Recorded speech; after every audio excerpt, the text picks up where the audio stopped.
I don't know about you guys, but the word wellness just sounds like such a big topic to me.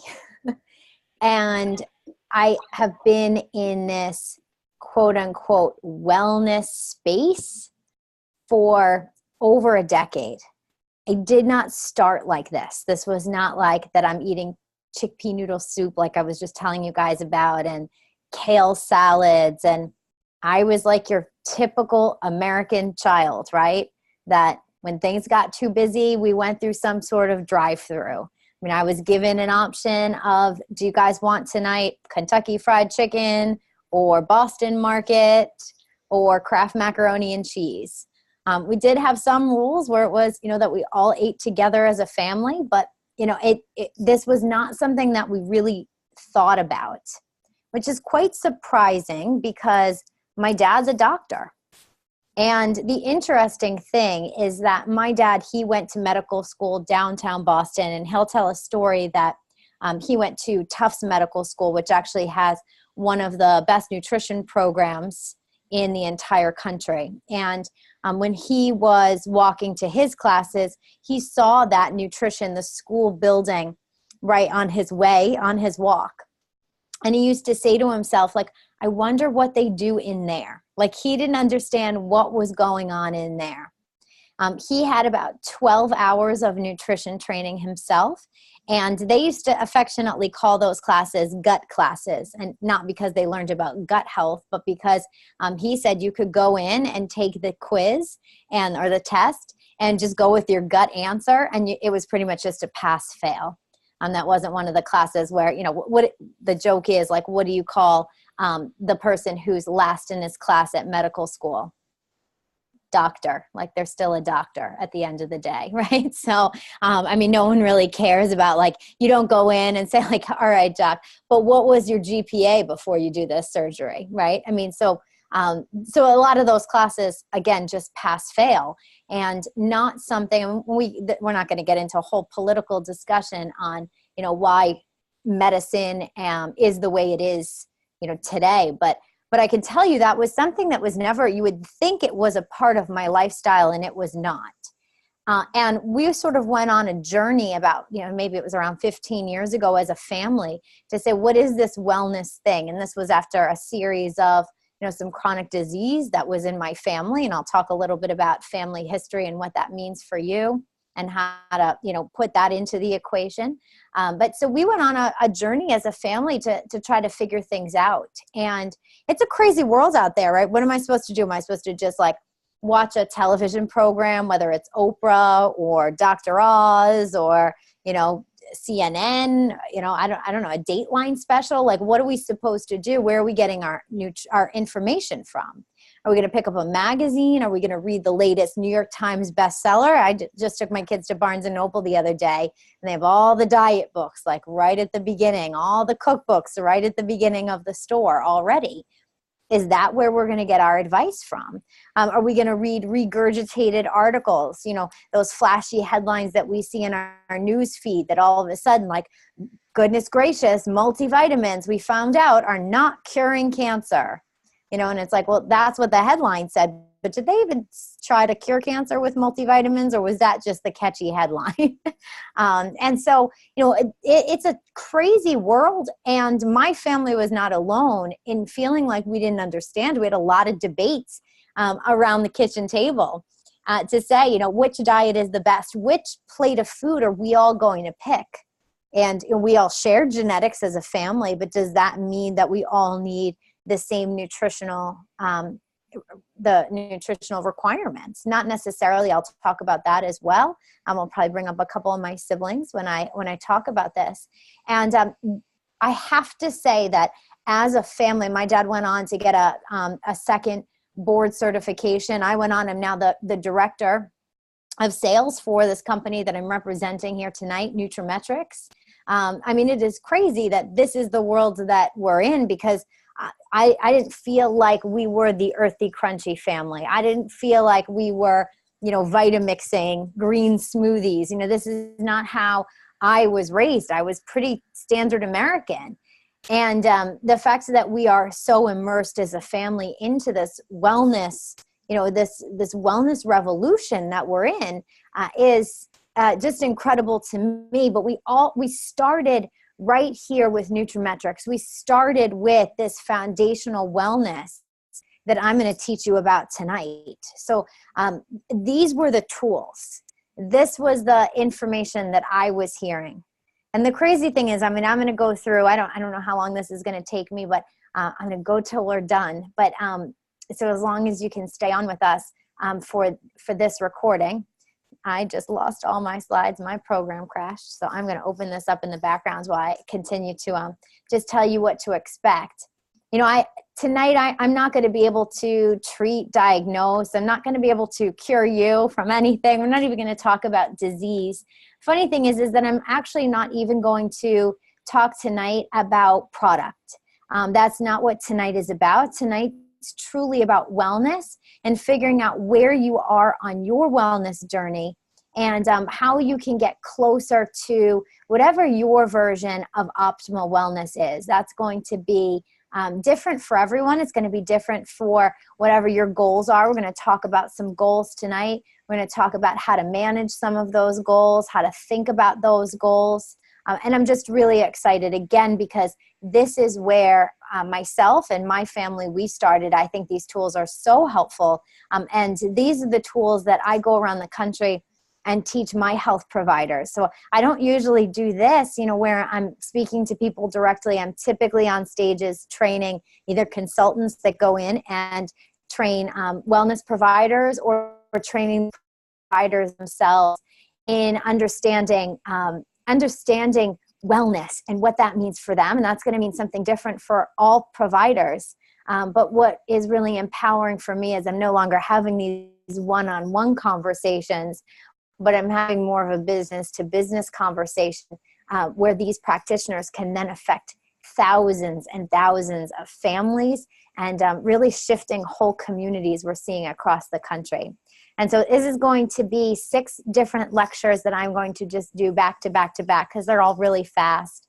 And so wherever you are, I hope that you just get out of this tonight just to get one step closer, to get a couple action items, things that you know that tomorrow you can go ahead and you can change. And so the first thing is just a health reality check. Do you understand? Do you know what you're eating? And what does that mean to you? This is nuts, guys. According to the CDC, 1 out of every 4 Americans die of heart disease. Did you guys know that? It's so crazy that 70% of heart disease is not attributed to genetics. Only a small percentage is attributed to genetics. 70% is attributed to lifestyle. I think I'm going to use the words lifestyle and wellness kind of interchangeably throughout this presentation. Whatever you want to call your wellness, regimen. Whether I want to say I'm now an earthy, crunchy mama, right? And that might be what wellness means to me. Whether you're someone that just says, I take a multivitamin, or you're someone that says, I buy organic when possible. Whatever it is, whatever wellness means to you, we just want to get that much closer to be able to plan for your own wellness plan. Otherwise, lifestyle is going to be what eventually, is the end of your life. That's what they're finding. We're calling it cardiovascular disease. We're calling it osteoporosis. We're calling it whatever, but it comes down to, daily choices that you make. It's a state of emergency. Heart disease, diabetes account for over 65% of deaths. They're on the rise. We have various symptoms that we all just are saying that this is, normal. It's funny. I'm just in my, early 30s, and when I bring the kids on play dates or hang out with other, other friends, other moms who are, in their 30s, whatever level of 30s they're in. Maybe I have a friend that's like, 2 or 3 years older than me, and she's like, oh, I can't get up off the floor after playing with these kids. Sarah, you'll see in a couple years.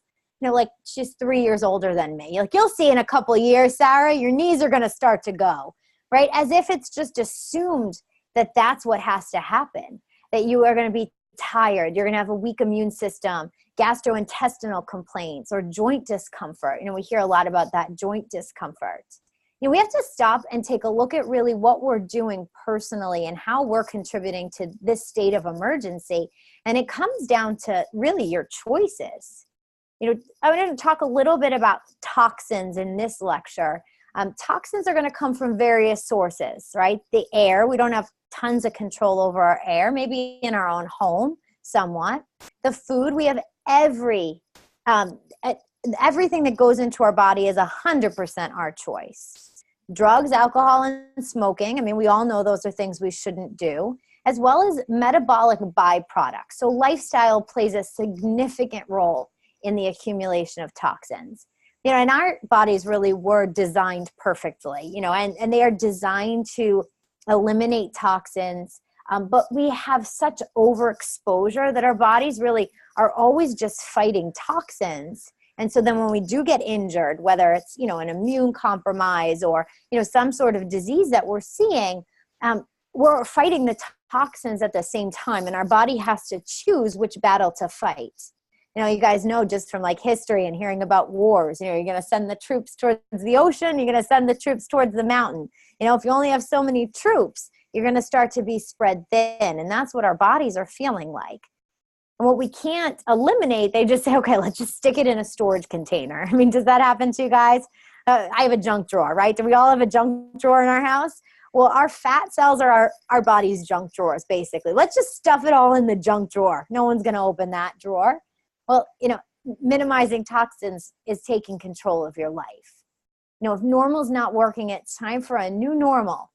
And maybe that means detoxing. So it's a natural process where it eliminates and neutralizes toxic substances. And so when we have a buildup, this is what sometimes attributes to chronic disease. There's a lot of different organs at play here. It's not just one thing. You know, our skin is our biggest organ and our biggest source of detoxification, right? Have you guys ever like gone out to a heavy Italian dinner and then like hit the treadmill the next morning and like you just smell like the garlic from that Italian restaurant? Like it's just coming through your pores, right? So you guys know that we detox through our pores. We've all been there before. You know, our lungs are natural detoxifiers, the kidney, the liver, the intestines. And just like your car needs an oil change, you know, we're going to need to clean some of those out. Almost half of Americans, according to the CDC, have at least one chronic disease. Heart disease, stroke, diabetes, arthritis are among the most common and preventable. So what can we do first? Let's just avoid things. So there's certain things that you can say, no, no, never. Let's try to, as long as I can read labels, let's try not to ever get this into our life. So it's not a very long list. Artificial coloring and flavorings, right? Linked to allergic reactions, fatigue, asthma, headaches, right? You ever just eat something and you're like, that just gave me a headache. A lot of times it's those just artificial stuff, especially those artificial sweeteners, second on the list. I'm finding aspartames in less and less food, thank goodness, because people are realizing it just is so bad. I don't know if you guys know what brominated vegetable oil is, so I Googled this.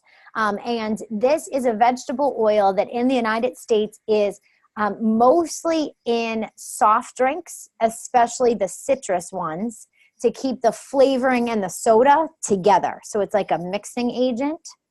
So it's kind of funny, right? Sometimes people will be like, well, obviously like the lemon lime flavored soda is going to be better than the cola flavored soda. Well, not if there's brominated vegetable oil. I do have to say in 2014, both Coca-Cola and Pepsi took it out of all of their products. So until 2014, it was even in Powerade, right? Which is almost like a health drink. So just because you think something's healthy, you really got to know what's inside of it. High fructose corn syrup. I cannot believe how many times I flip over cereal boxes as I'm going down the aisle. I mean, my little Brody, he just like loves to eat cereal. And I got to tell you, like some of the things like giving them, you know, a bigger like corn puff are just easier to clean off the floor than all those little oats, natural oats. Or if I make them, you know, a sticky hot oatmeal. But how many times it's so hard for me to find cereals, even the healthy ones that don't have high fructose corn syrup. MSG, we hear about this a lot in like the Chinese food. And you can ask, to say, is there any MSG? Claim allergy to some of these things, right? I think we're getting wiser and wiser to what is in food products. Olestra, we heard this as like a weight loss drug. This is linked to gastrointestinal discomfort. Just avoid that. And trans fats. I'm going to get more into trans fats later, but really anything that's a fat that's solid at room temperature, you want to avoid if you can.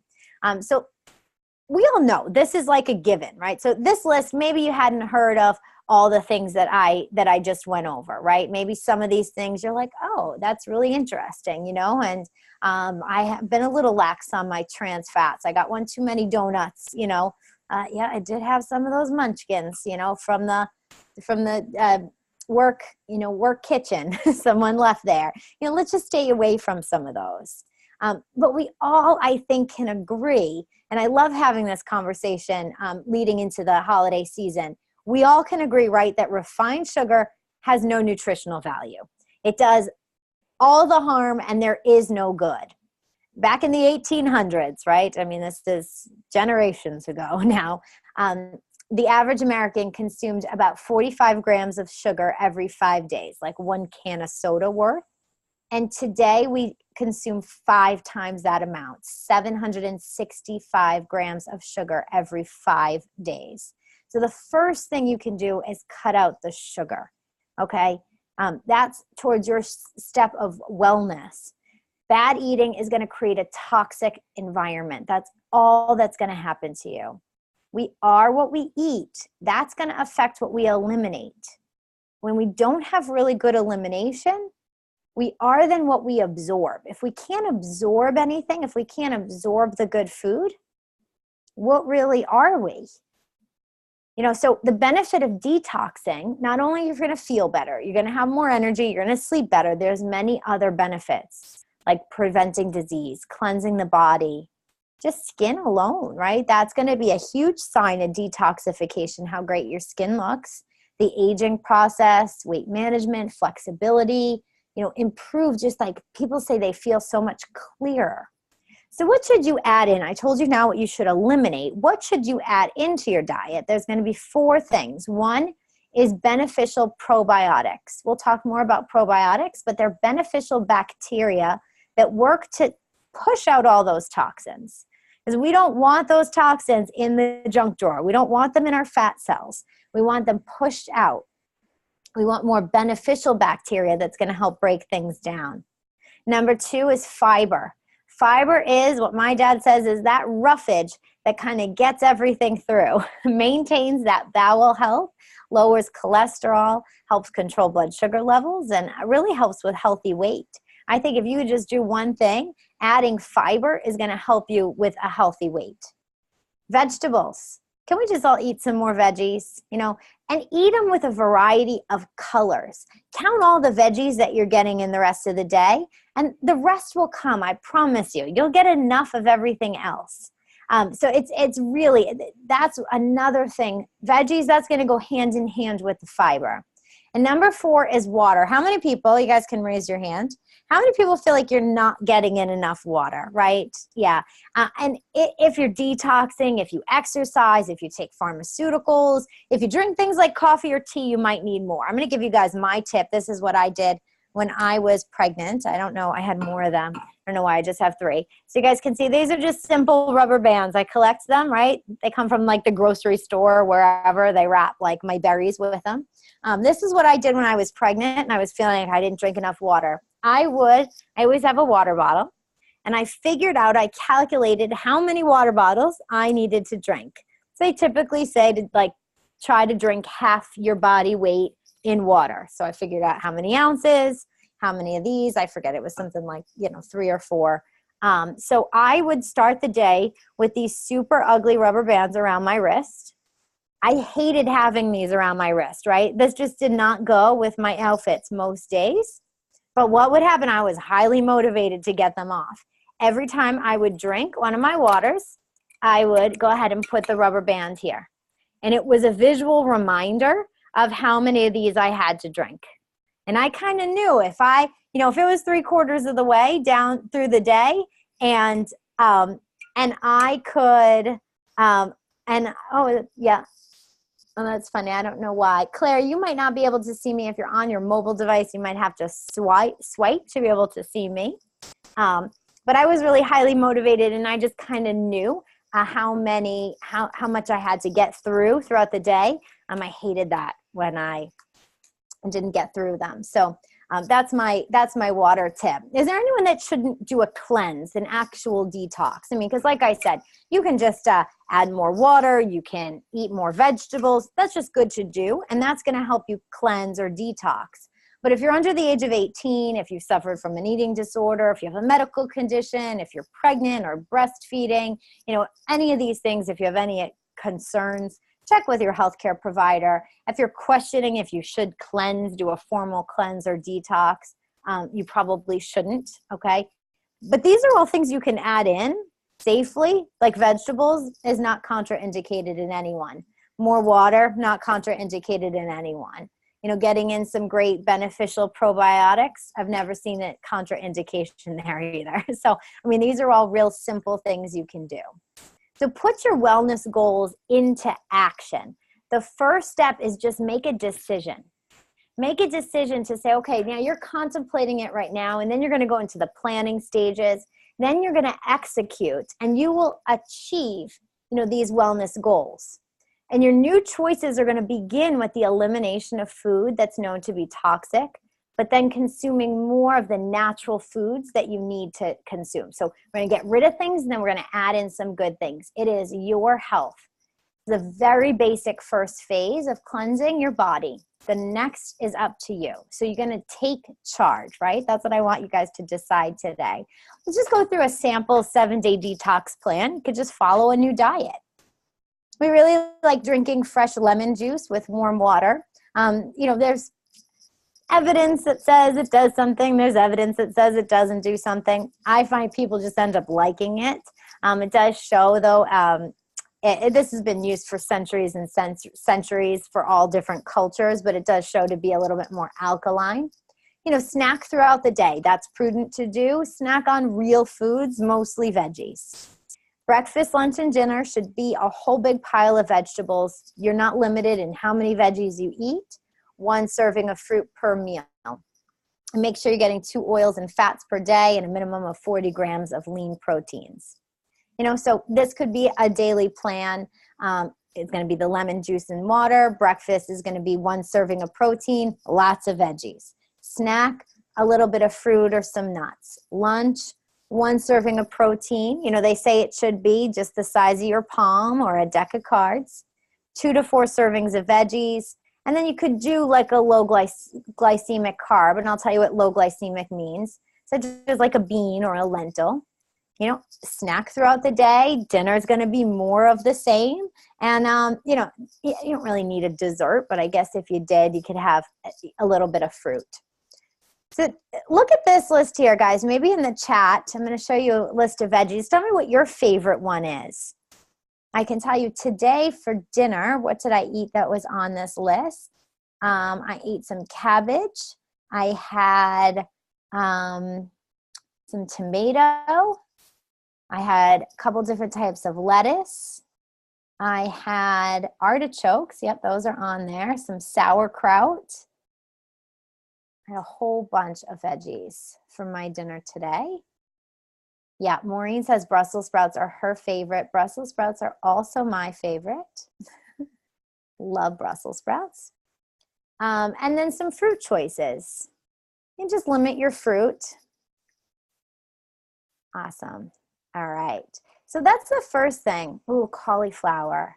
Okra. I don't eat a lot of okra, Maureen. That's really interesting. I got these sugar pumpkins. If anyone has a sugar pumpkin recipe, please send it to me. I do not know what to do with my sugar pumpkins from my crop share. All right, so we talked a little bit about eliminating. We talked about food, but I want to talk now about the meaning of essential. I want to talk about, can you truly get everything from your food? That is the big question. And what does essential mean, right? Because we still eat a lot out of a bag, a box, a jar. I mean, it is crazy. I get like everything delivered to me. My CSA is delivered to my doorstep. My Whole Foods is delivered to my doorstep. It's pretty incredible. So according to nutrition experts, and we already know, and we don't even think we need to be a nutrition expert. We know we're eating too much sugar and too little fiber. We've got to switch that around. And this is giving us increased risk of heart disease and diabetes. That's the lifestyle that we're choosing. We're choosing convenience over health. We're rushing because we feel like we have to hustle. Take a step back, guys. Make some new choices. This doesn't have to be, that hard. It's crazy. You can go to, any grocery store now and get things that are already pre-done for you, right? Pre-cooked rice. You can even get it in the freezer section. You can get pre-chopped vegetables. You're going to pay a little bit more, but I'd rather pay for things that are healthier, because they say you either pay the farmer now or you pay the doctor later. So really you have to just decide, on which end you want to, pay for your health. So what are we eating? Well, right now, if we think about our nutritional concerns and where our dollars are going in healthcare, whatever they're calling healthcare, I don't think it's health, I think it's sick care, $300 billion in pharmaceuticals. I always joke and I say, right, there's big pharma, but like, where's big broccoli? Where is big okra, Maureen? Where are these companies, advocating for what I should do with my sugar pumpkins? I don't see an ad on television for that. There's simple steps that we can take that are going to make a good diet. Do nutrients really matter?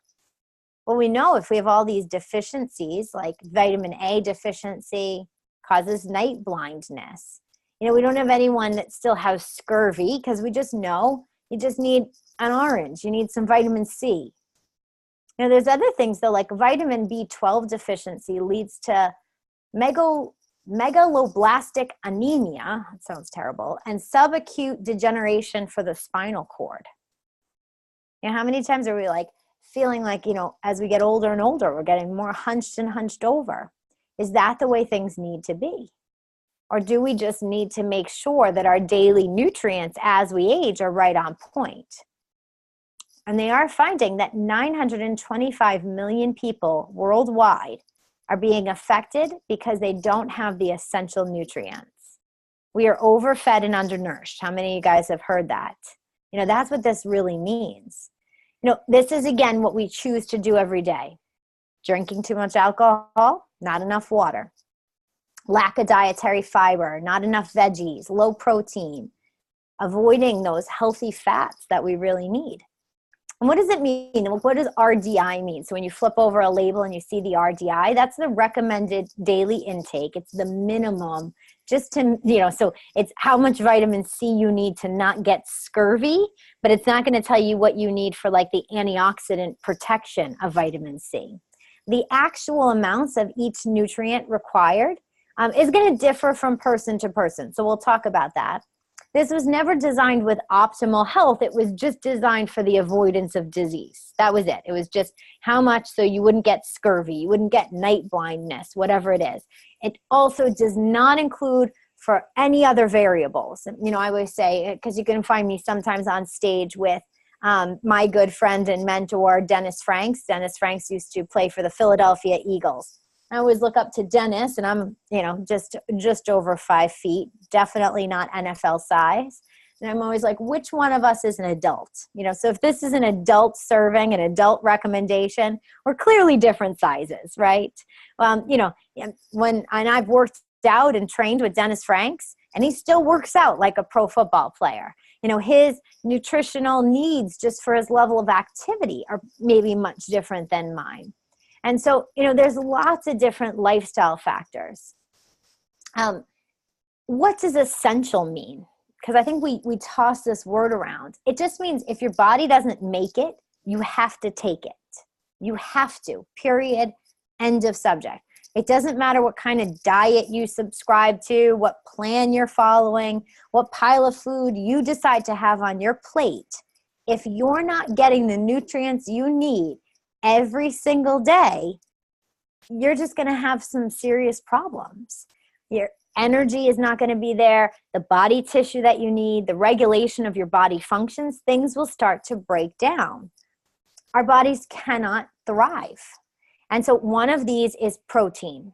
It's necessary. Those are the building blocks for muscle, blood, bones, enzymes, cell membranes, and hormones. Hormones are so important. We're going to get to hormones. But they also help repair and regulate the balance of water and acid. So we know we can find these in meat, fish, poultry, eggs, legumes, nuts. Now, eggs are complete protein. They have all the amino acids. If you don't eat eggs, like I don't need a ton of eggs. Another complete combination of proteins are rice and beans. Quinoa also has all of the amino acids that your body needs. A deficiency in protein can cause loss of muscle mass. You'll see a decline in healthy hormones. You're going to see less bone mass, and you'll just be tired. You'll see fatigue. Number 2, essential nutrients is going to be fats.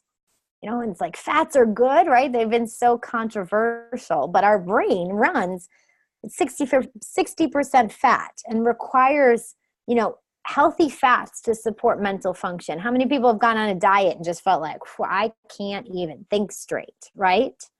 A lot of times that's those fats. If you don't have enough of them, you're going to miss a lot of the building blocks for healthy metabolism. Metabolism is key.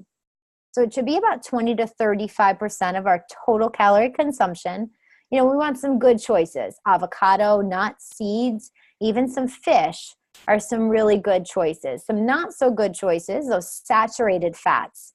Anytime that a fat is solid at room temperature, animal sources, palm oil, coconut oil, and vegetable fats, that's all saturated fats. Really want to limit your saturated fats. Okay, number 3, this is our water. I'm going to take a sip. Our body is made up of 50 to 70% of water. It helps us with regulating temperature and detoxing, removing that waste, emptying out our junk drawers. We're going to get some water from what we eat too, like our fruits, our vegetables, whatever liquids that we have other than, you know, our diuretics like our coffee and our tea. But you need even more if you're detoxing, if you exercise, if you take pharmaceuticals, if you drink beverages like coffee or tea. So when we feel thirsty, we already have cellular functions are impacted. We're already dehydrated. Okay, we on number 4 are minerals. The interesting thing about minerals, do you guys wash your food? Do you guys use a veggie spray? I mean, I do too. I think that's prudent. I wouldn't not. I mean, think of how many people touch our food, right? It's not like, have you guys ever like gotten a little tomato plant and like, you know, you'll pick the tomato off and you don't wash it, right? Because you grew it, or like you grew it on, you're just right on your back deck or whatever. Like I didn't spray it, you know, it was fine. I'll just eat it right there. But I feel like if I get something from the grocery store, I mean, you guys, right? Has anyone else ever had their kid like pull out the bottom apple on a whole pile and you're like putting it back up on the shelf, right? And your snot-nosed kid is touching it and it fell on the floor. And I mean, it's just gross. Like wash your vegetables. But we're also washing off a lot of the minerals. You know, we're not eating dirt like our ancestors were eating dirt, because you shouldn't eat the dirt that we have today. And so, you know, when it comes to minerals, they're essential. We need these because they're those cofactors to turn protein into muscle, cholesterol into hormones, carbohydrates into energy, or to build really strong bone mass. So we had 5, I think this is 5, is going to be vitamins. And we don't make these vitamins. They're essential. This is going to, on the microcellular level, be able to help with optimal cellular function. You know, and the right amount matters. And it matters if it's a water soluble or a fat soluble. So when you're looking to supplement, if you're feeling like, I can't get all this in every single day, you know, I'm working on my lifestyle. So in the meantime, I'm going to supplement. Did you know that vitamin A, which is retinoic acid, is a carotenoid? So you guys know this from carrots, right? Can cause vitamin A toxicity when consumed above the RDA for a long period of time. But beta carotene, which is another form of vitamin A, which is found in some colorful foods, and it's another source of carotenoids, but it doesn't contribute to any vitamin A toxicity. So have you guys ever heard like, oh, don't take too much of that because it might be toxic? Well, really figure out, what is going to be toxic and how much. What do vitamins and minerals do? Look at this list, guys. It's pretty much everything. And there's no substitute for a healthy, well-balanced diet. You can't out-supplement poor lifestyle, but it's important because there's just some days that, we miss getting in all of our fruits and veggies, right? I mean, I travel sometimes, and as much as I try, sometimes lunch is just a power bar, some sort of protein bar, or a shake, or, a salad, but it doesn't have everything on it. So I once traveled, and when I asked, I was like, I just want a plate of veggies. That's what I wanted. They literally gave me 3 steamed carrots and a thing of celery. I kid you guys not. It was unbelievable. Like, that's what I was supposed to sustain myself on. I mean, so luckily I have, some things to help me bridge the gap. What about carbohydrates though, right? There's like a big, what is this? They are semi-essential. So the glucose is necessary for energy. It can be derived, you can get the glucose you need from protein and fat, but the vitamins and the minerals are going to be in the healthy carbohydrates. So we are not talking about processed carbohydrates. Do not confuse food groups with macronutrients. Don't just call everything a carb, right? There's a difference between pasta and broccoli. They are both carbs. One is like a food group, whether we're talking about a vegetable or pasta, like a processed grain. So let's not confuse those two things. We also have to understand, though, even our vegetables, in the last just generation, the density of food is 25% of what it was. So the effects of not getting enough nutrients is all of this chronic disease that we're seeing go up and up and up and up. And you're going to see, things like fatigue, like muscle cramping. That's going to be a real acute symptom. Acne, you're going to see it on your face. And then if you don't pay attention to those warning signs, we want to make sure it's not too late. I really love working with a lot of my practitioners. One of them, Dr. Deidre Mason, who is the nutraMetrix clinical director, but she started out first as just a nutraMetrix provider, someone advocating this sort of lifestyle. And she talks about primary concerns, aches and pains, just like most practitioners do, but she always makes sure she weaves in quality of life, things like sleep, like stress, like body composition. It's tough being friends with someone like Dr. Mason, because she keeps you on check. When you're with her, she's like, it's time to go to bed, everyone. And she's always kind of eyeballing you when you're ordering off the menu. So it is both a blessing and a curse, but mostly a blessing. She's always looking at the whole patient. She's saying, if we don't resolve our poor dietary and lifestyle habits, our bodies can't optimize wellness. So she has a simple conversation about our optimal 7 with all of her patients. And no matter what the concern is or health history, this is sort of her non-negotiable. So I just really want to get into her optimal 7. And just as eating healthy is really appropriate, figuring out what you need to eat for your levels of activity, how much sleep you need, your focus on stress reduction, it's all necessary, but so is our optimal 7. So what are these? The first 3, one is varied, rich sources of vitamins and minerals. You want to get in a really good quality amount of vitamins and minerals. 2 is a diversity of antioxidants. And 3 is healthy omega-3s with a focus on the ratio of EPA and DHA. Okay. Number 4 is going to be your B vitamins every single day, sometimes multiple times a day, because you just go right through those. You can burn through your Bs pretty fast. 5 is vitamin D3.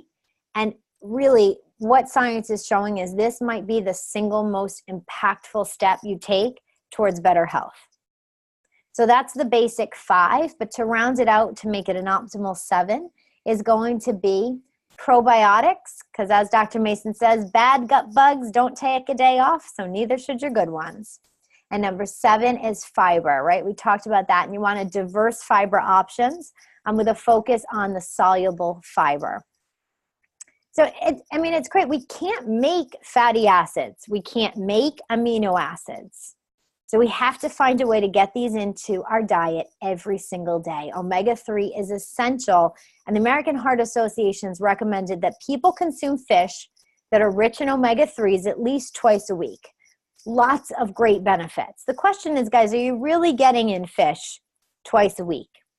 In some parts of the country, it's just really hard to get in good quality fish.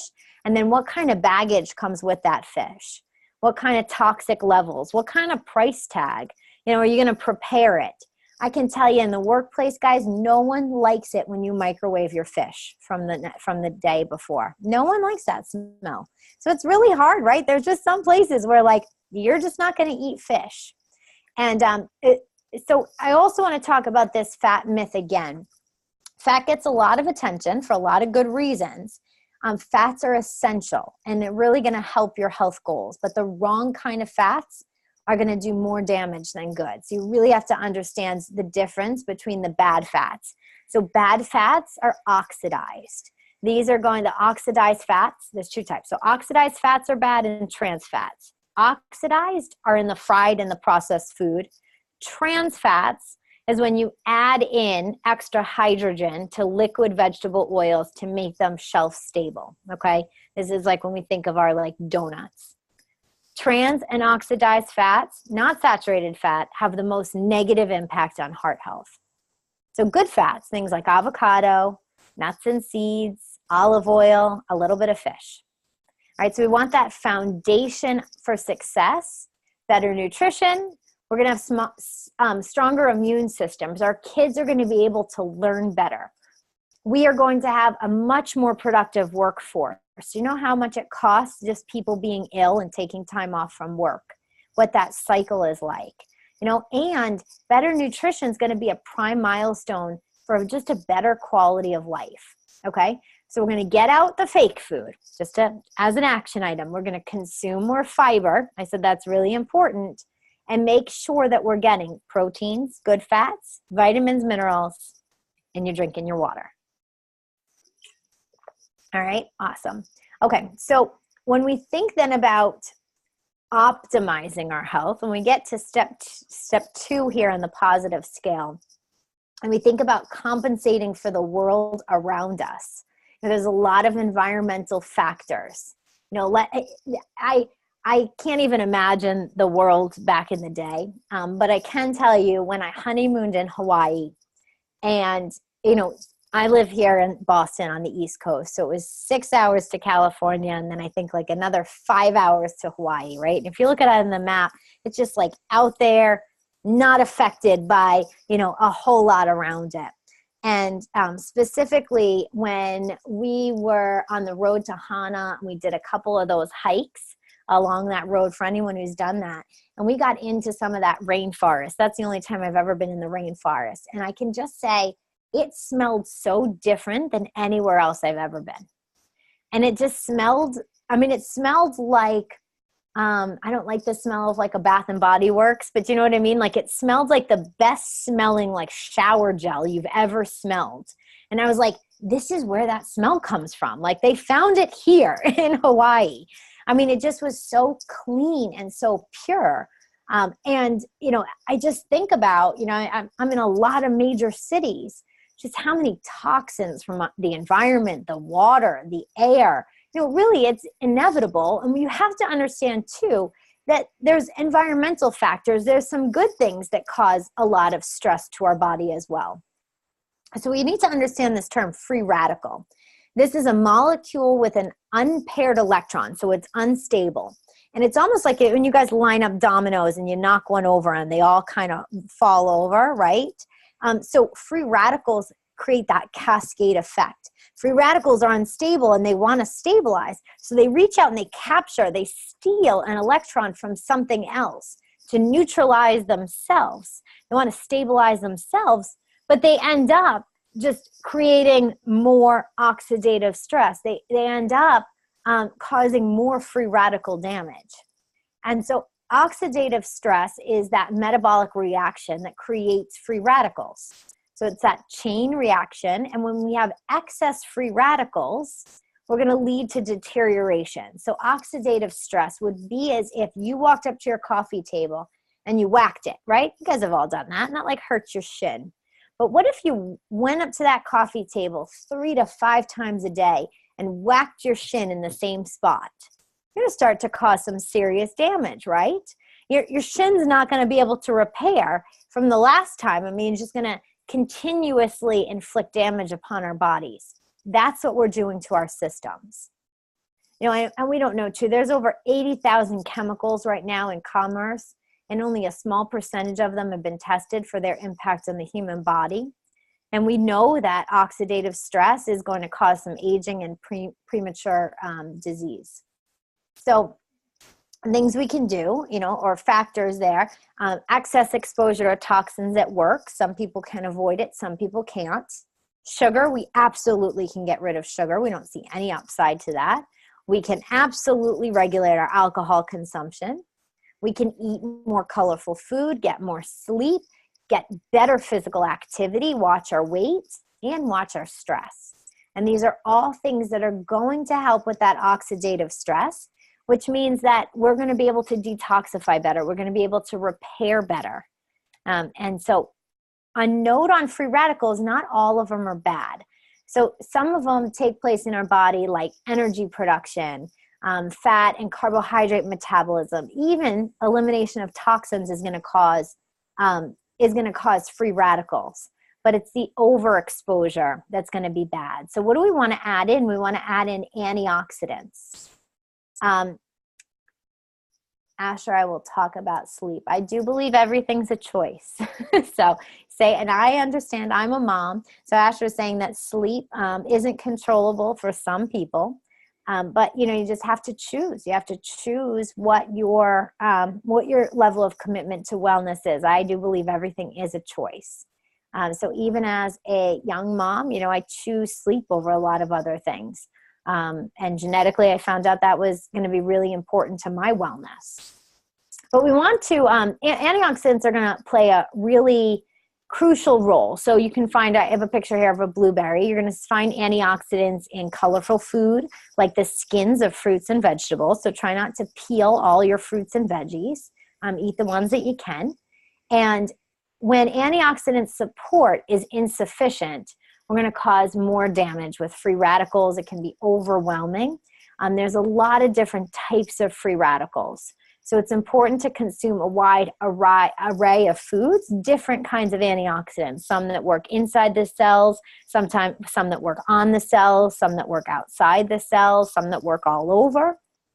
And so when Mom said, eat your vegetables, it's really important to do that. You know, they say an apple a day keeps the doctor away. You know, all these little sayings are really important. But in our world of fast food and processed food and excess fried food, I mean, I don't understand why it's always like, you know, when we get rewarded, my daughter at school, it seems like anytime like they do anything good, they get some sort of like treat. It's incredible. And it's all just processed sugary food. You know, why can't it be like, and your treat is some sugar snap peas? Like, I never understand that. There's some better choices. And a vegetable-rich diet is the smartest way to start looking better and feeling better. So optimally, it's 8 to 12 servings of fruits and vegetables for the nutrients and the fiber.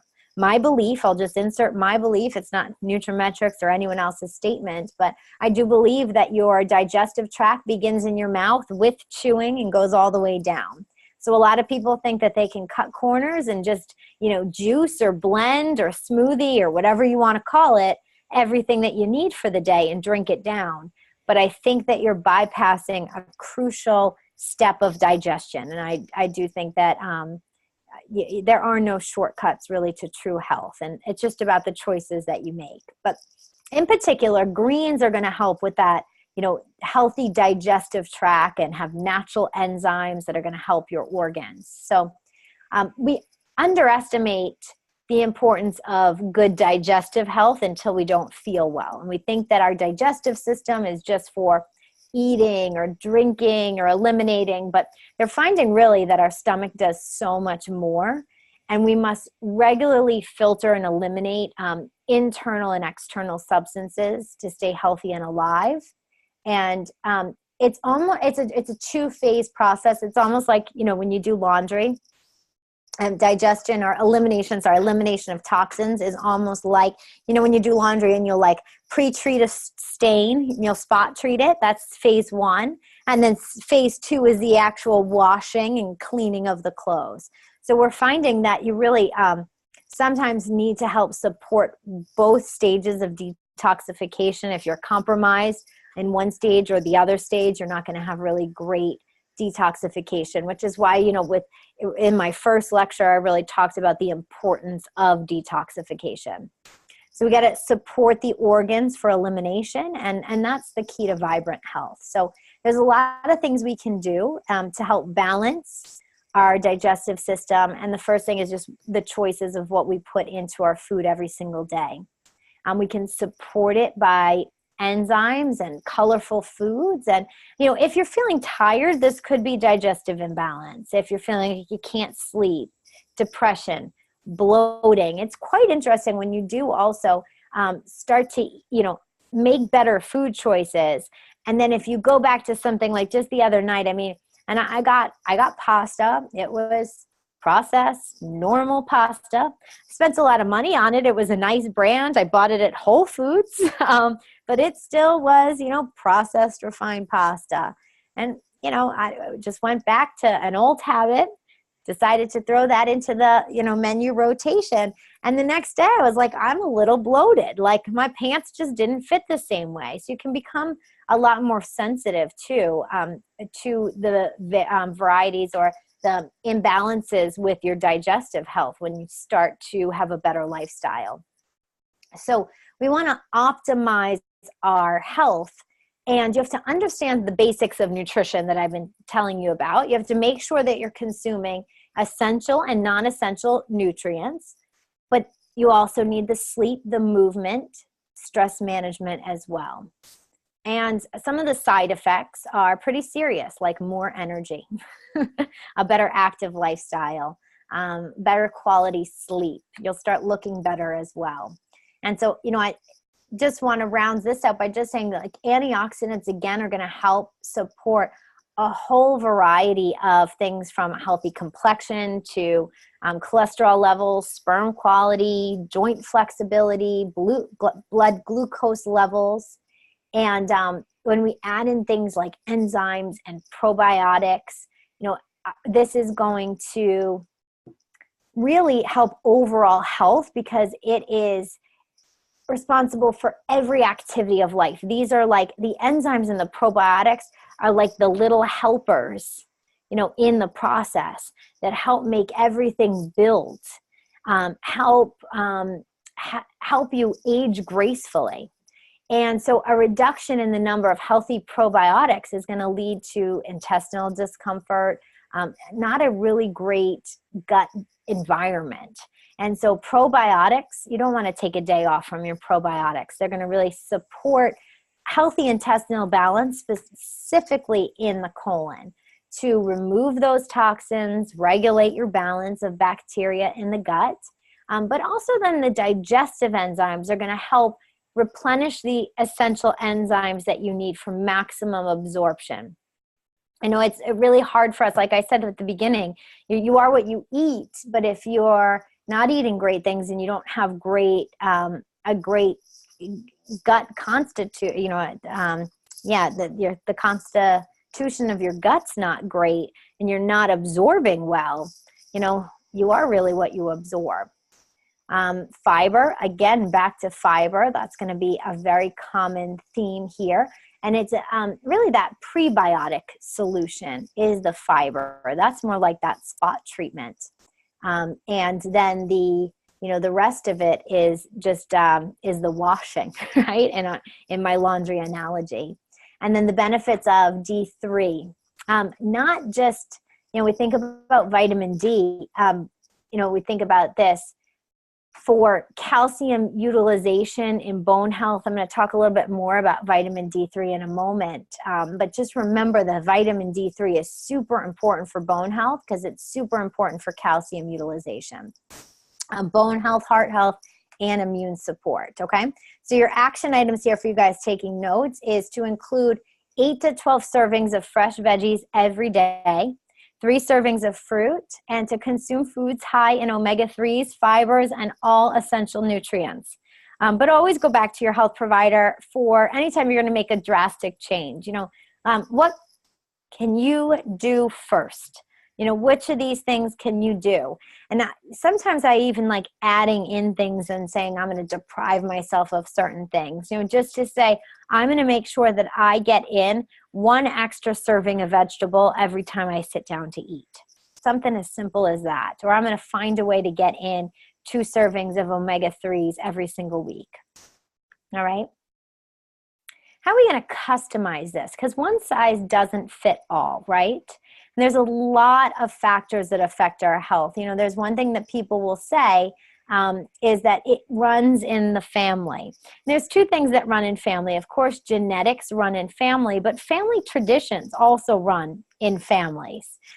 People will say, I'm sure breakfast, you've ever seen that thing on Facebook where they're like breakfast around the world, right? And those are like family traditions more than anything. And what they eat in Japan is not what we eat for breakfast here in the United States. We probably wouldn't even think of, making a breakfast like they eat in Japan here in the United States. Very different things. And so, those are traditions. But when you compare traditions with genetics, sometimes that's just a bad combination. There might be specific challenges for dietary preferences. Like I choose to live, a very plant-based diet. So there are some challenges. I have some challenges getting in all my amino acids. I have some challenges getting in B vitamins. There's stress. There's physical inactivity. What if you get hurt, right? There's a lot of different factors. So we need a solid foundation, and this might change. That's fine. One size does not fit all, and it does not fit all the time. There's times I travel. There's times that my kid's sick. I don't get the greatest sleep, or, something comes up. And so you might need to change some things. So you got to target your unique wellness needs. Trying to consume the right amount every single day. I feel like I've probably given you this big giant checklist and you're like, how am I going to remember? How am I going to do it all? Do I need like alerts on my phone? What do I need to do? I know I need this, but we want to keep it simple. We want to keep it targeted. You want to work with someone, which is why I really love my nutraMetrix providers, because a lot of them have become these lifestyle ambassadors. They really work with you as coaches to say, I'm going to help you. I'll meet with you again. We can keep you back on track. Because what you did 50 years ago, the food's just not the same. Our farming mechanisms just aren't the same, right? We're not putting our livestock with where we're growing our plants, which they're showing that is so intertwined.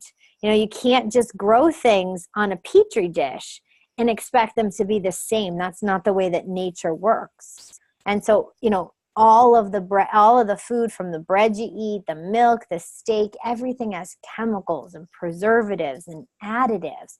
You guys know they plump up the chickens. They, put a bunch of saline solution in them to make them look bigger and heavier. Because how do you buy chickens? By the pound, right? So they want things to be heavier. So they're manipulating your food in all different ways. And what are we really getting from our nutrients? And this goes just beyond, food. We have to look at sleep. We have to look at exercise. We have to look at avenues for mental, emotional support as well. And whatever you can't make, you've got to take every single day.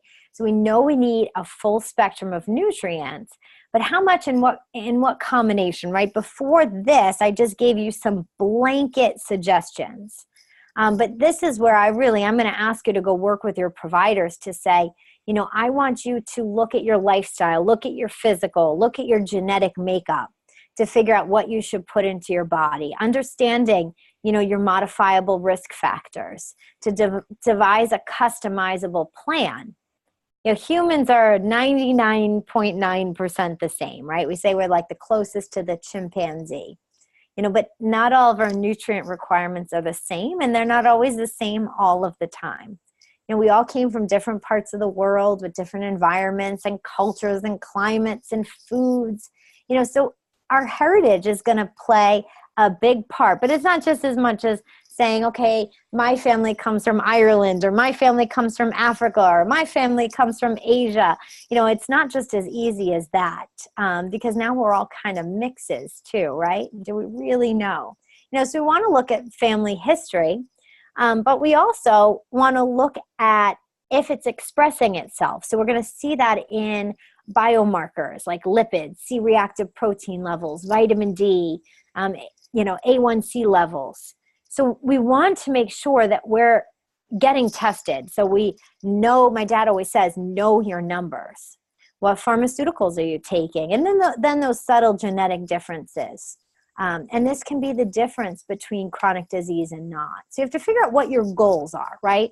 So, some people say, I really want to be well. Some people say I want to be out of pain. Other people want to be able to perform better. Other people say, it's more aesthetic. I want my face to look better. There's no single approach. It's whatever you find you can stick with. And it sometimes can be hard, right? My kids, it's like last week Brody ate strawberries, and this week my son, he's 1.5, decided he doesn't want strawberries. I don't know. You can't keep up with it. So we always try to make things fun, colorful foods, cutting things into things you can dip it. Everyone loves to dip it, so we dip things into hummus, and we dip things into black bean spreads and eggplant spreads. We make faces, right? We hide things, or like blending things and pureeing things, or putting them into veggie burgers. Or, I made like kidney bean balls the other night, and that was fun for them. I liked that they were in little circles, and that's a way really to start your kids off right. Going through, 2 pregnancies, women of reproductive age. That was a time that, nutritional needs changed. When I was pregnant, I needed more folic acid, like beans and greens and grain sources. If you're going to do grains, they're enriched. They're not naturally dense. And so you're missing some things. That's a time too when you don't feel like eating anything. You'll just go days where you're like, I just want toast and peanut butter, right? And so that might be a time to really work with your provider to say, what am I missing? How about men? It's not just the ladies. Men's risk for heart disease precedes a woman by as much as 10 years. And so men even need to start earlier with healthy eating. Sufficient omega-3 fatty acids 2 times per week, again, is an ideal way to eat. Are people cooking fish? Are they finding fish? What toxic baggage comes with fish? What price tag comes with fish? These are all things to think about. And maybe just looking at a supplementation might be easier. My brother, I told you, that in my family, we all have different needs. I have 3 brothers. I have 3 brothers and 2 sisters. I'm one of 6 kids. I have one brother that's a personal trainer. I have one brother that's a collegiate D1 athlete. I have another brother who is a high school athlete in a very competitive league. I have a sister who's a dance instructor. So my siblings are moving and shaking and picking up heavy things and putting them down. And, they need different nutrition than the rest of us. We all have very similar genetics, but, this is where personalization comes in, where, if you're performing at a bigger level, if you're exerting more energy, you might want to look at some different protein sources. That's going to be really important for performance for a long time. If right now you're not where you need to be, maybe you're overweight, of course you should look towards a healthier body composition, but you're going to need a strong commitment to protein and fats in their natural state. And that's going to be really important for weight loss. include a wide array of colorful foods and focus on the vegetables over the fruits is the recommendation. How about as you get older? When I think about getting older, like I said, some of my friends are already complaining about, stamina, endurance. They're already complaining about joint flexibility, like in their 30s. It's so crazy. And it doesn't have to be, that we slowly decline and become decrepit. That's not what it has to be like. I think of someone that my mom has always looked up to, and that is, and she just loves him, is Jack LaLanne. You guys know Jack LaLanne, right? And I remember when he passed away, it was like a big deal in my household. But I don't know if you guys know, but Jack LaLanne, he died at the age of 96. He was only sick with a cold that he complained of for 1 week prior to his death. And the day before he died, he worked out his same daily fitness routine. And that's what my dad says, that you should live, and one day just die.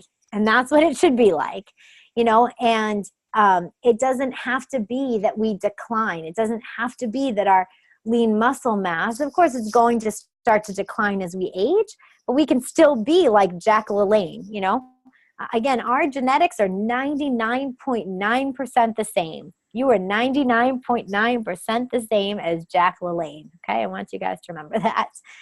So focus on maintaining stamina, endurance, vitality, and just eat the way I've been talking about. So, let's take a little reality check. Where do you see your health today? Be honest.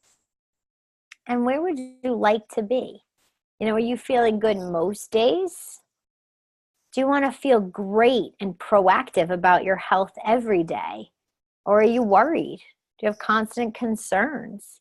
And just move a little bit closer and a little bit closer. So a lot of my practitioners use this, and they'll keep track of where a patient says they are. And even if you move from a -3 to a +1, look at how far you've moved. And just, what can you do in the next week, in the next month, in the next year, just to get better and better. Let's understand, though, muscle myth and metabolism. Let's understand what happens, and because a lot of people, they want to see it, right? It's not like we're going to see necessarily how our body is aging. You can't always see that day to day, but we can see quick things like how our pants fit, right? Which notch we are on our belt buckle.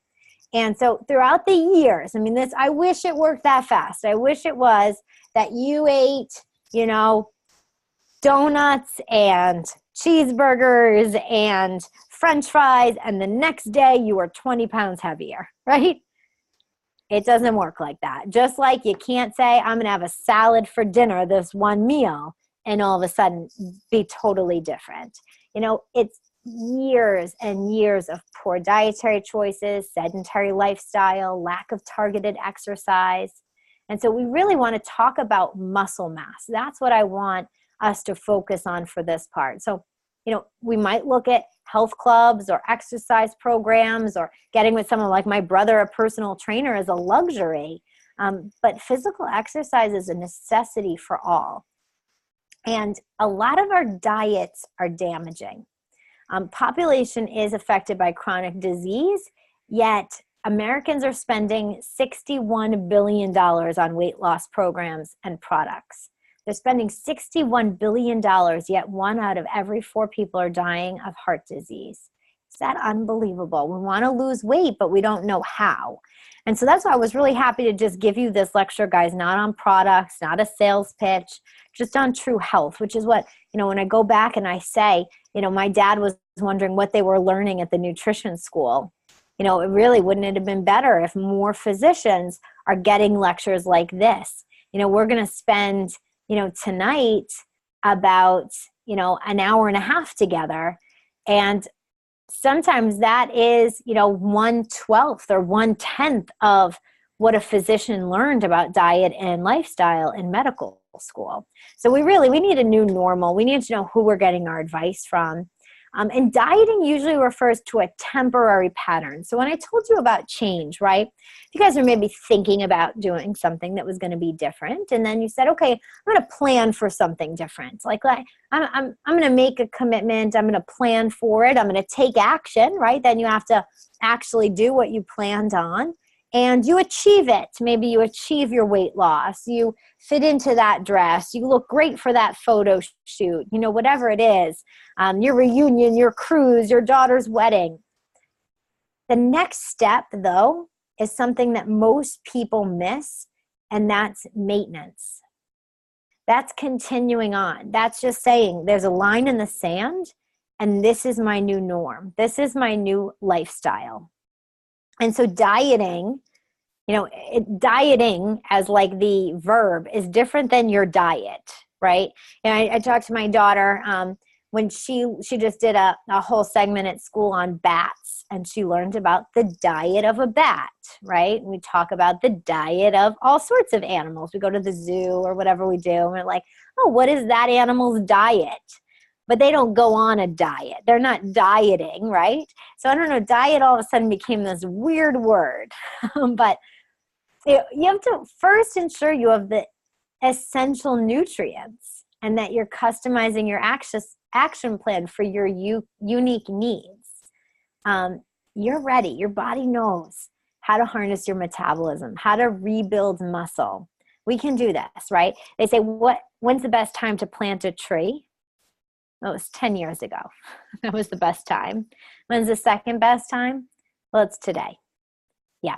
I mean, you should have been eating like this the whole time, but if you're not, don't fret. Don't worry about it. Don't beat yourself up, guys. Just make change now.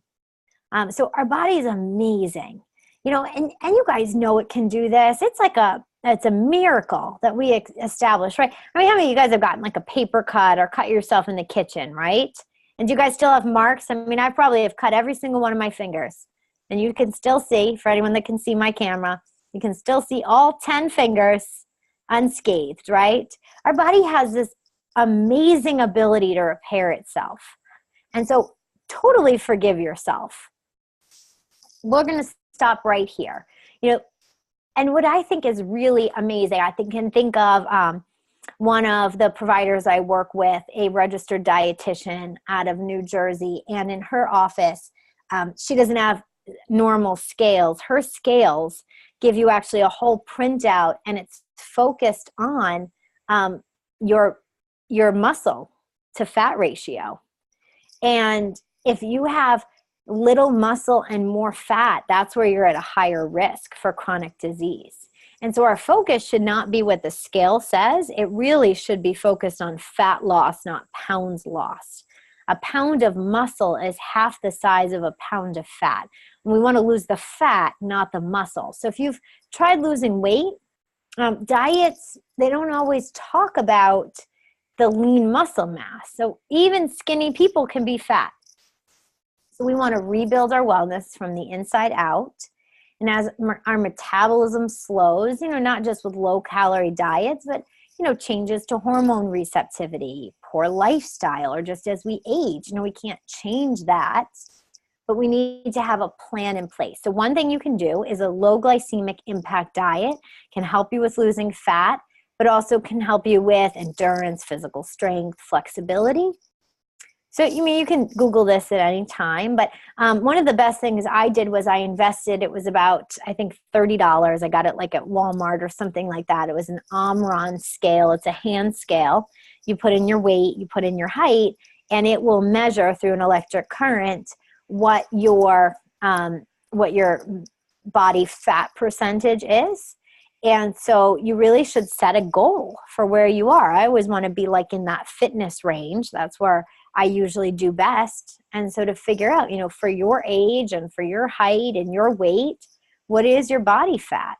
And this doesn't take age into account. So you should know that number, just like you should know your A1C. You should know your vitamin D levels.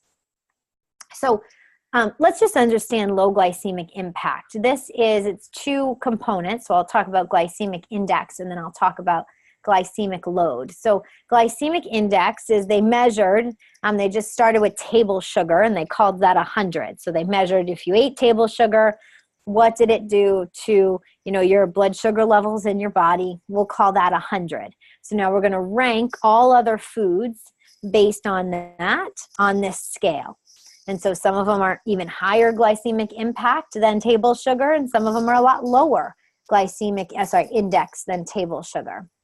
And so high glycemic foods can rapidly raise the blood sugar, which says, increase insulin production, store that fat. We have too much fat, stick it in the junk drawer. And when you eat low glycemic impact, then you're not going to have that same insulin spike, and there's not going to be those fluctuations. And so we can have normal blood sugar levels. We can feel really energized, alert, and burn fat all day. Okay, so low are your foods in 0 to 55, medium 56 to 69, high 70 to 100. You could just Google it. It's like whatever food. What's the glycemic index of, it's all on Google.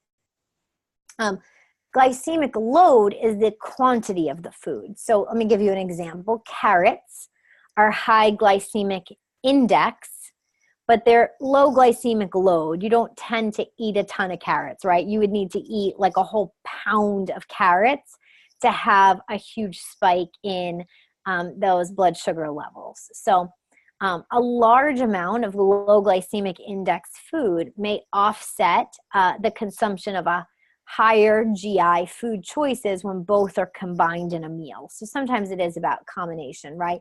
Like you could have something, right? Like I could have a big giant salad and sprinkle some dried cranberries. Now dried cranberries are going to be high glycemic index, but I'm having such a large quantity of low glycemic index food that it's going to kind of offset that. But the other thing is that when we go for long periods of time starving ourselves, or we eat too much sugar, or we have chronic stress, we're going to trigger fat storage. When we start to stress ourselves out, the body doesn't know the difference between different stress.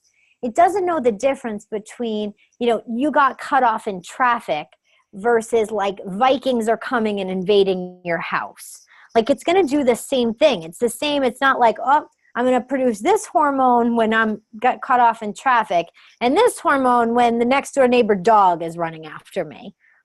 It's going to do the same thing, right? When we're stuck in traffic, we don't have anywhere to go. We don't do anything with that stress and that energy, right? When the dog's attacking us, like we're running for our lives and we're using that extra energy. So when we have stress, we're in traffic, we get cut off, whatever it is, we have this extra energy. We don't have anyone to fight. We don't need to run. We don't need to do anything. Boom, that energy gets stored in the junk drawer. And that could be in your hips, your thighs, your butt, your belly, wherever you're storing that. So you have to understand, that there's going to be obstacles. And that's the first step, is just understanding. Now, there is this hormone called leptin, really tied closely to your energy expenditure, intake and expenditure, including your appetite, your hunger, your metabolism. Okay, so this is the funny thing about leptin. So when leptin's working well, and we know how much to eat, we can push the plate away when we're full. We can do all those good things. But if it's not there, or if it's resistant, we're going to continue to feel hungry. We're going to continue to have those cravings. High sugar and stress are both going to rise your insulin, and it's going to make it so you're leptin resistant. But the funny thing is so the increase above the optimal ranges of both the insulin and the leptin, it's going to flood all your receptors. But the funny thing is that it's going to then make you produce more insulin. You would think the opposite would happen, but it makes you produce more, which means more fat storage. And so when outside of the optimal range, this is when you have too much leptin, you're going to gain extra weight. And so to bring both of them into balance, avoid processed foods, avoid crash diets, reduce your stress, and get good sleep. That's what you really have to do. So, it's not just one thing.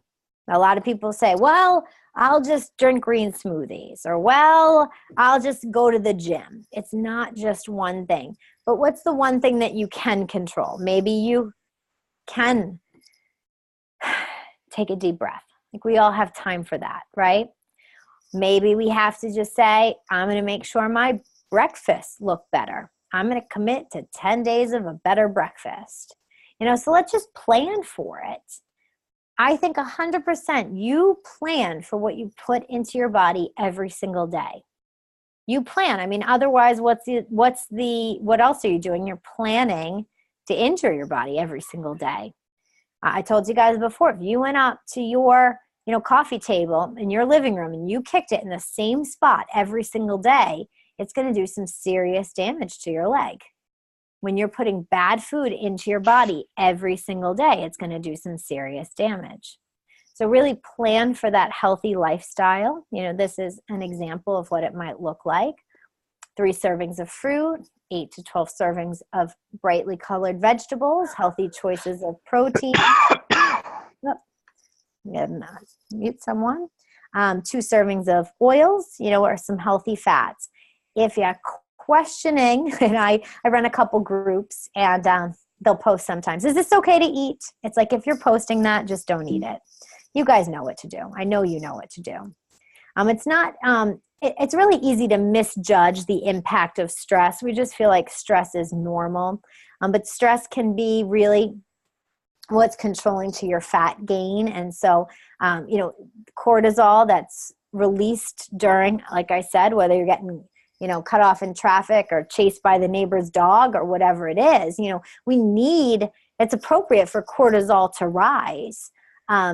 But right now we just don't have an environment where we really need that much stress. And so when we have constant stress and constant state of cortisol, it's going to stimulate more glucose, increasing your blood sugar.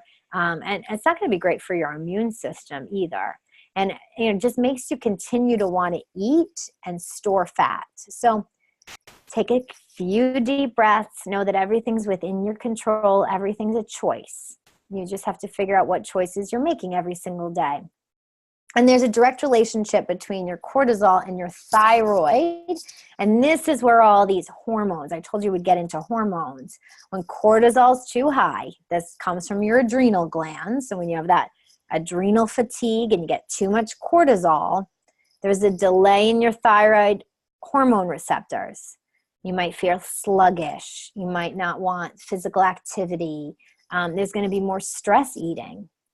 And so one of the effective ways to condition your body towards this is to exercise, to engage in resistance or functional exercise for strength, flexibility, and endurance.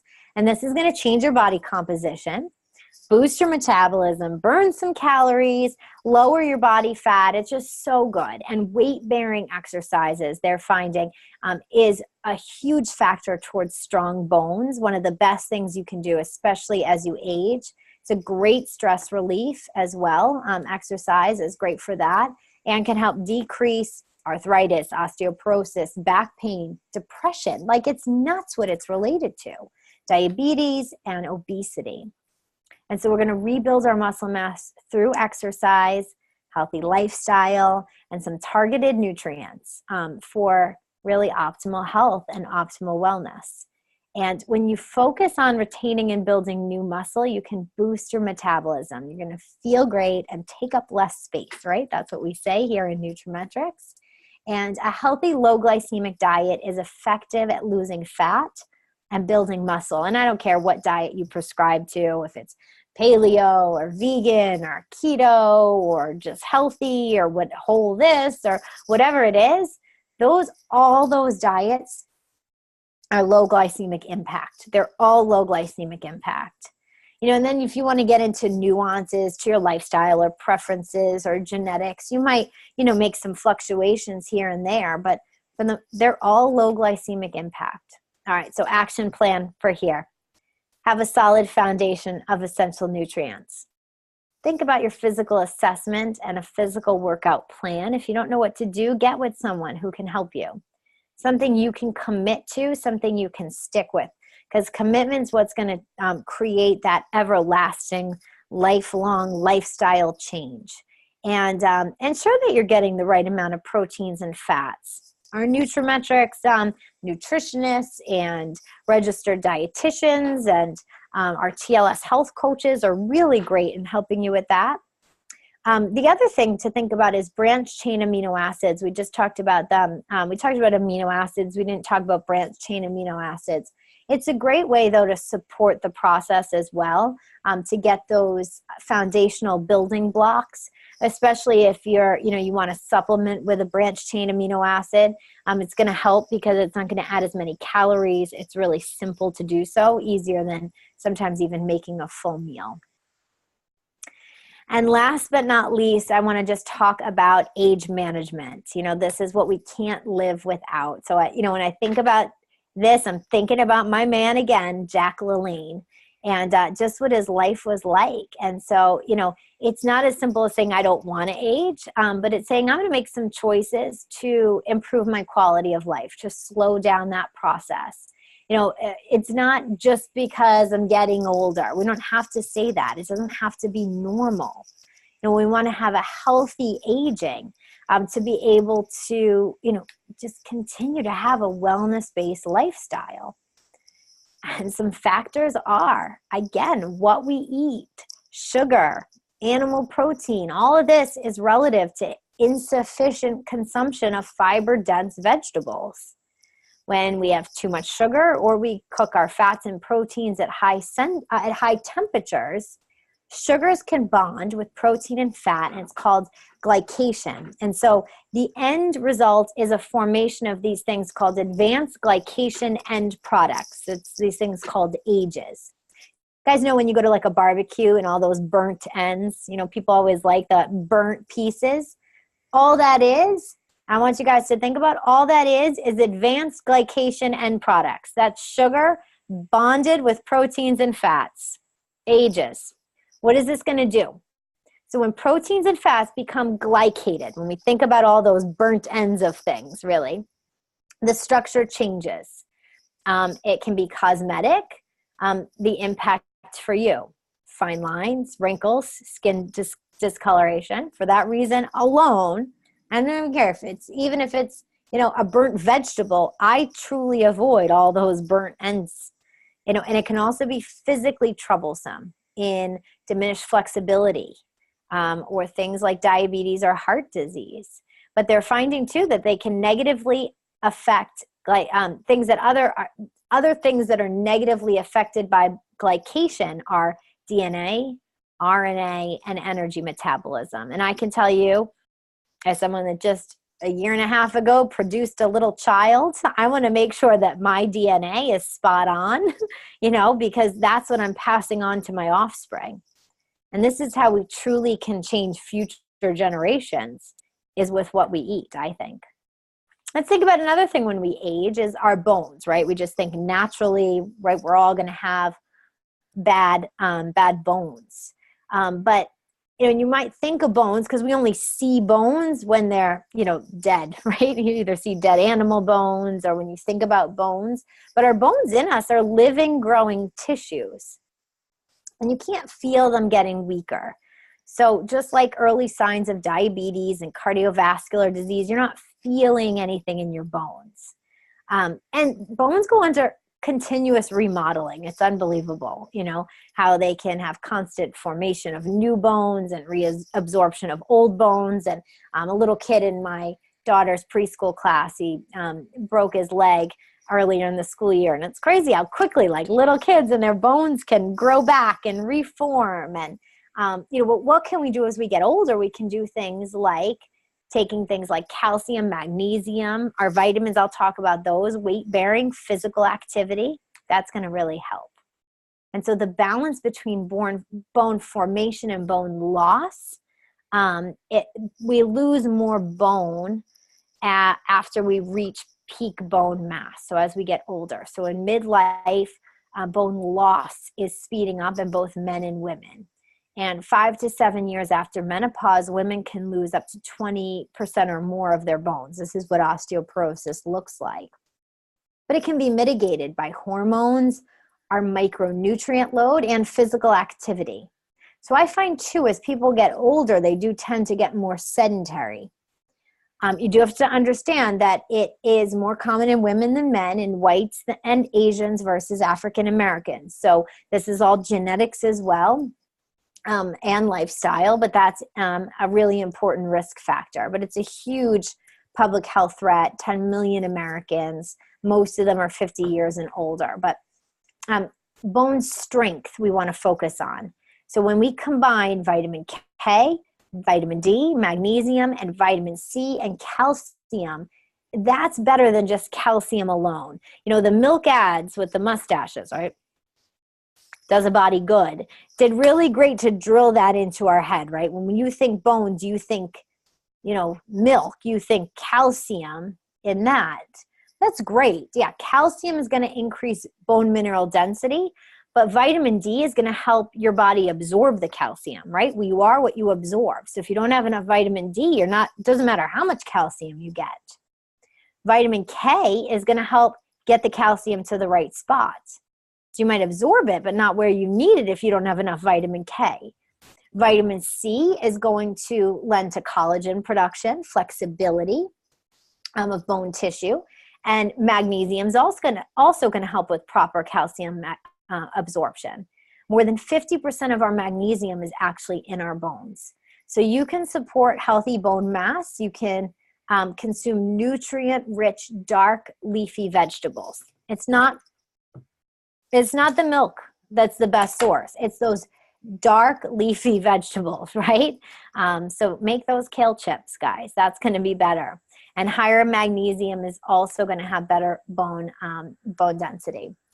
So women, there's a lot of symptoms that they complain about. We know about this, you know, during menopause, like physical changes, mood swings, sleeplessness, night sweats, hot flashes, right? But if we can understand a little bit more about hormones, we can make sense of this.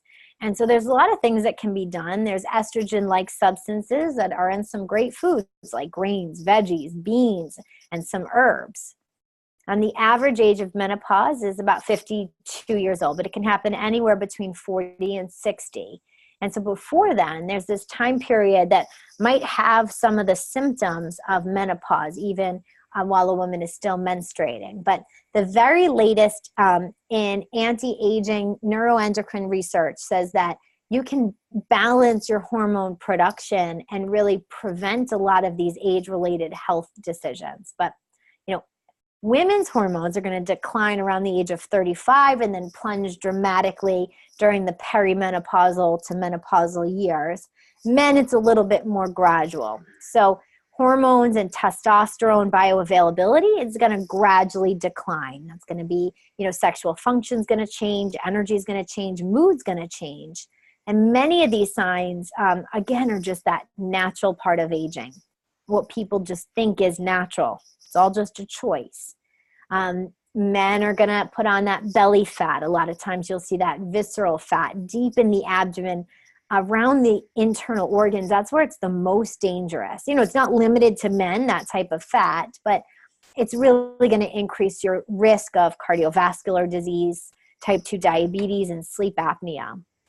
So the human growth hormone, HGH, and a lot of men think about this a little bit more, but it's not limited to men. This is something women can think about as well. It causes the liver to produce IGF, or insulin growth factor, which is going to help with your body mass and the health of your organs. And so HGH secreting cells maintain their ability to make natural growth hormone. But it's well understood that less HGH circulates through the body as we get older. So strength training, picking up heavy things and putting them down, is going to help our body stimulate natural HGH. Right? And I'm looking at a lot of you, and as you get older, right, we just think that it's natural that we're going to need glasses or reading glasses, and our eyes and vision are affected as we age. It is natural, you know, for tear production to decrease, and the lens is harder, not as elastic, it's hard to focus. Some people might get cataracts. 1 in 27 adults are going to have that as well. But the National Marketing Institute reported that 31% of baby boomers say that it's one of their biggest fears is vision. And studies are saying that there's steps we can take. There was a huge study called the AREDS 2 study. It was sponsored by the National Eye Institute, and it showed that higher intakes of antioxidants. I talked to you about a diverse amount of antioxidants. I'll name some of them here in a minute. And omega-3s maintained healthier vision and aging. It said that effects of vitamin C, vitamin E, lutein and zeaxanthin, DHA and zinc are really going to help with the progression of macular degeneration and cataracts. So you're going to want to consume fruits and vegetables. It's all about your diet. So, if you're like the third of Americans that are worried about your vision health, that might be what has you commit to a better diet. And the last thing I want to talk about is supporting the brain, because that's what we really think about as well as we get older, and maintaining optimal health. And so, we really want to start with the toxic burden. We want to think about antioxidants. That's going to start now. Today's the best day for you to do that. Some of the strongest support include things like alpha lipoic acid, omega-3 fatty acids, the ratio in particular of the EPA to DHA, things like CoQ10, which your body really stops naturally making starting at the age of 30, curcumin, and acetyl L-carnitine. So we're going to, we really want optimal brain with antioxidants and essential fats. That's what you want to think about. But then restoration is going to start with protection of the brain membrane and neurological pathways. So things like magnesium, vitamin E, D and K. Several of the B vitamins. I'm just repeating a lot of the nutrients over and over again. But it's just for you guys thinking of, what is it going to be for you? Is it going to be that I talked about these vitamins because your family has a history of osteoporosis? I talked about some of those in osteoporosis. Is it because you just want to get better quality sleep? You want to regulate your stress. We think about those with the B vitamins. You want to, drink all the coffee, yet still, maintain optimal health. What is it? Or is it healthy brain health? And so a lot of times it is, maybe what we did see in family history that we want to avoid that makes us stay compliant. And we want to strengthen function over time. So as we age, or if we have a family history of age-related brain decline, we're going to need a higher commitment, specifically omega-3 fatty acids. We think of those for heart health, but I want you to think of them for brain health, because they've been clinically validated for increased attention and focus, recall, and other cognitive functions. And, recovery from age or cardiovascular related distress is another big component of brain health. And so at the end of the day, a focus on your daily burden, your family history, and a commitment to diet and lifestyle will help you find a solution that is right for you. And so I'm really happy to share this. This is an example of some of the training that our nutraMetrix health providers get. This is an example of the training that the lectures that our providers then give their patient base. And that's where I just feel so empowered that, it doesn't have to be that you're navigating this journey of wellness alone, that you don't know where to turn to. It's that with nutraMetrix, you have a whole community of support to be able to coach you, to mentor you, to encourage you. And whatever it is, even if it's just you guys choosing tomorrow to have a better commitment to your breakfast, if that's what that is going to mean for us after this lecture, that's exciting for me, taking one step in the right direction towards a lifelong journey of wellness, well into us aging. So I'll stick around for a couple minutes if you guys have any questions. Otherwise, thanks so much for hanging out with me today, talking about one of my favorite topics. And I hope that this not only impacts your health and wellness, but the health and wellness of generations to come.